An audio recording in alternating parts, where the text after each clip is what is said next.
और खुशी दोनों गुस्से में रूम में एंट्री करती, तभी रूही कहती, रिया मुझे लग रहा है इन दोनों का फिर से झगड़ा हो गया है। हाँ सही कह रही हो, अब हमें क्या करना चाहिए? मुझे तो अब इनके सामने कुछ बोलने में भी डर लग रहा है। रूही, क्या तुम मेरे साथ मार्केट चलोगी? हाँ चलो चलते हैं। रिया तब तक तुम संभाल लेना। माही क्या हुआ तुम दोनों को? मुझे वो सीनियर मनीषा बिल्कुल पसंद नहीं है। पहले स्टूडेंट काउंसिल से उसने ही मुझे बाहर निकाला था और खुशी उसी के साथ घूम रही है। तो क्या तुम्हें जेलसी फील हो रहा है? बात जेलसी की नहीं है, खुशी मेरी दोस्त है, उसे मनीषा के साथ घूमने से पहले सोचना चाहिए। दोस्ती में ऐसा होना चाहिए, वैसा होना चाहिए जैसे शब्द नहीं होने चाहिए। रिया तुम और रूही भी तो दोस्त हो, तुम दोनों के बीच कभी कोई झगड़ा क्यों नहीं होता? क्योंकि हम कभी एक दूसरे पर अपनी सोच नहीं थोपते। पहले मैं भी तुम्हारी तरह थी और अपनी छोटी छोटी गलतियों के कारण मैंने अपनी सबसे प्यारी दोस्त को खो दिया। अरे वाह, ये स्नेक्स टीना को बहुत पसंद है, इसे देखकर वो खुश हो जाएगी। वाह रिया, तुमने तो सारा सामान टीना की पसंद का खरीद लिया। लगता है तुम्हारी दोस्ती बहुत पक्की है। हाँ बहुत पक्की, कभी नहीं टूटने वाली। टीना देखो मैं तुम्हारे लिए क्या लाई हूँ। हाँ लाओ। ये क्या? टीना ने तो कोई रिस्पॉन्स ही नहीं किया। रिया जल्दी खाना खाओ, खाना ठंडा हो रहा है। अरे ये क्या, मैं तो इसमें से कुछ भी नहीं खाती। टीना ने तो मेरी पसंद का कुछ ऑर्डर ही नहीं किया। रिया क्या हुआ तुम्हें? कुछ नहीं। रिया इसे टेस्ट करो, ये बहुत अच्छा है। मुझे नहीं खाना, तुम ही खाओ। उस समय जैसा मैं उसके लिए करती थी, बदले में वैसे ही उम्मीद उससे रखती थी, और जब चीजें मेरी सोच के मुताबिक नहीं होती थी तो मैं गुस्सा हो जाती थी। टीना, मैंने तुम्हारे लिए समर वेकेशन के लिए पार्ट टाइम जॉब ढूंढी है। रिया मुझे नहीं जाना, एक हफ्ते से एग्जाम के लिए जाग रही थी। देखो ना मेरी स्किन भी कैसी हो गई है। पर तुमने तो कहा था तुम्हें जॉब की जरूरत है। मैंने कितनी मुश्किल से तुम्हारे लिए जॉब ढूंढी है, फिर भी मैं मैनेजर को तुम्हारा नंबर सेंड कर देती हूँ, तुम बात कर लेना। रिया रुको, मैंने कहा ना मुझे नहीं करनी। तुम्हें एक बार में मेरी बात समझ क्यों नहीं आती? टीना के मुंह से ये सुनकर मेरा मूड ऑफ हो जाता। रिया, तुम हमेशा अपनी सोच मेरे ऊपर थोपने की कोशिश करती हो। मैं जो बोलती हूँ वो तुम्हें गलत लगता है और तुम गुस्सा हो जाती हो। पर मैं तो ये सब तुम्हारे लिए कर रही थी ना। दोस्ती में इतना सीरियस होने की जरूरत नहीं है। मैं हर काम तुम्हारी सोच के मुताबिक नहीं कर सकती। मैं जा रही हूँ। उस दिन मुझे समझ आया कि जब हम अपने दोस्तों से उम्मीद रखना बंद कर देते हैं, तभी हम बिना किसी बोझ के दोस्ती निभा पाते हैं। तो क्या तुम दोनों अभी भी बात करती हो? नहीं, क्योंकि वो दोस्ती बहुत भारी हो गई थी। हमें कभी भी अपनी इच्छाएं अपने दोस्तों पर नहीं थोपनी चाहिए, क्योंकि जब वो पूरी नहीं होती तो हमें बहुत दुख होता है और सामने वाले पर भी प्रेशर पड़ता है।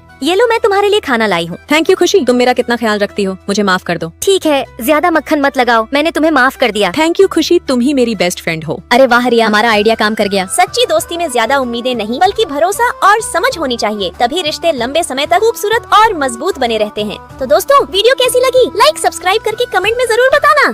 सकीना आज दोपहर को क्या खाए? वही हमेशा वाला, यूनिवर्सिटी के पास वाले पोटैटो नूडल्स। पहले ग्रुप में मैसेज भेज देते हैं ताकि वह बनाना शुरू कर दे। मुझे ग्रुप से बाहर कैसे निकाल दिया गया? अरे ग्रुप में एक अनाउंसमेंट आई है, लिखा है कि किसी भी धोखेबाज कस्टमर का यहाँ स्वागत नहीं है। सकीना, क्या तुमने दुकानदार को गुस्सा दिला दिया है? नहीं तो। अरे जब मैं अभी खाना खरीदने गई थी ना, तो मैंने पोटैटो नूडल्स वाले दुकानदार को सकीना के बारे में चुगली करते हुए सुना। खाना कहाँ खाना है, ये मेरे दोस्त ने चुना था। लगता है तुम्हारे कॉलेज के 4 सालों में अब पोटैटो नूडल्स तुम्हारे नसीब में नहीं है। क्या मुझे जाकर दुकानदार से माफी मांग लेनी चाहिए? नहीं, कभी भी ऐसे रिश्तों को मेंटेन करने की कोशिश मत करो जिसके लिए तुम पैसे खर्च करती हो। हाँ यार, पैसे तो मैं ही उन्हें दे रही हूँ ना, तो फिर मैं ही क्यों ऐसी बन गई जिसे कोई भी आसानी से दबा सके। अरे बेबी, तुम फिर आ गई। हाँ, मुझे ये वाला डिजाइन करवाना है। अरे बेबी, इन सब फोटो में फिल्टर लगा होता है, ये 100% वैसा नहीं बन सकता। जितना हो सके वैसा ही बना दो। ठीक है, मैं पहले अपनी पिछली कस्टमर की फोटो ले लूँ। उसने मेरे लिए मिल्क टी ऑर्डर की थी। दीदी, क्या मैं आपके लिए एक छोटा केक ऑर्डर कर दूं? थैंक यू बेबी, तुम फिक्र मत करो, मैं तुम्हारे लिए सबसे बेस्ट नेल पॉलिश इस्तेमाल करूंगी। थैंक यू दीदी। सकीना, आज कस्टमर ने मुझे मशहूर मिठाई लाकर दी है। जब से मैंने उसके नेल सैलून में 500 का रिचार्ज करवाया है, तब से हर बार अपॉइंटमेंट लेने पर कहती है कि फुल है, बुकिंग मिलती ही नहीं। मुझे सच में ये समझ नहीं आता, नेल डिजाइनर कस्टमर के खरीदे हुए खाने की पोस्ट करती है, किसे फंसाने के लिए? इस तरह उनके साथ अच्छे रिलेशन बनाए रखने से वह काम ज्यादा मन से करती है। मैं इस रेस्टोरेंट को बहुत अच्छे से जानती हूँ। अरे सकीना, तुम आ गई। आज इन सभी डिशेज पर तुम लोगों को 20% का डिस्काउंट। दुकानदार कितने अच्छे हैं। पैसे बच गए ना। अरे देखो, ऑनलाइन ऐप पर तो डिस्काउंट के बाद 30% ऑफ मिल रहा है। तुम नहीं समझती, हमारे खाने की क्वांटिटी जरूर ज्यादा होगी। आए हुए आधा घंटा हो गया, परोस के टेबल वाले जो हमारे बाद आए थे वह भी खा रहे हैं। अरे आज के लिए सच में माफी चाहता हूँ। सुनो सकीना, तुम खुद ही जाकर अपना खाना ले आओ ना। क्या पैसे देकर भी अपना काम खुद ही करना पड़ेगा? इसने मुझे पराया थोड़ी समझा है। मैं पहले खाना ले आती हूँ। और नहीं इसने तुम्हें कस्टमर समझा है। सकीना, कोई भी ऐसा रिश्ता जिसके लिए तुमने पैसे दिए हैं, उसमें तुम्हें पलटकर जवाब देने की हिम्मत करनी चाहिए। ठीक है, ये तो काफी फ्री लग रही है, तो फिर कार्ड रिचार्ज करवाने के बाद मुझे अपॉइंटमेंट क्यों नहीं दे रही है? आज मेरे लिए कुछ नहीं लाई। तुम्हारा मतलब है कि मैं अपने पैसे खर्च करके नेल आर्ट करवाऊं और ऊपर से तुम्हारी चापलूसी करूं ताकि तुम अच्छा काम करो? अगर ठीक से नहीं किया तो ऑनलाइन पर्दाफाश करूंगी। चलो अब मेरे नेल्स करो। बहन, तुम्हारा मूड ठीक नहीं है क्या आज? कौन सी बहन? तुम्हारा और मेरा कोई नाता नहीं है, ये सब सिर्फ मेरे पैसे खर्च करने की वजह से है। अरे सकीना, तुम आजकल आना क्यों बंद कर दी हो? हमने नई डिशेज शुरू की हैं, तुम्हारे लिए अभी 20% डिस्काउंट है। पिछली बार मैंने तुम्हारा खाना सर्व किया था, उसका मुझे एक दिन के हिसाब से 50 रुपए दे दो। बहुत बढ़िया सकीना। अगर मैं बार बार चुपचाप सहती रहूंगी और लोगों को मेरा फायदा उठाने दूंगी तो भविष्य में मुझे अनगिनत बार ऐसे ही परेशान होना पड़ेगा। 2 नूडल्स देना और मिर्ची ज्यादा डालना। अब क्या तुम्हें पोटैटो नूडल्स पसंद नहीं है? तुम बनाओगे या नहीं? मैं कस्टमर हूँ, मैं पैसे दे रही हूँ और तुम अपनी मेहनत दे रहे हो। हमें एक दूसरे को बराबर की इज्जत और शिष्टाचार देना चाहिए। अब एक स्माइल दो।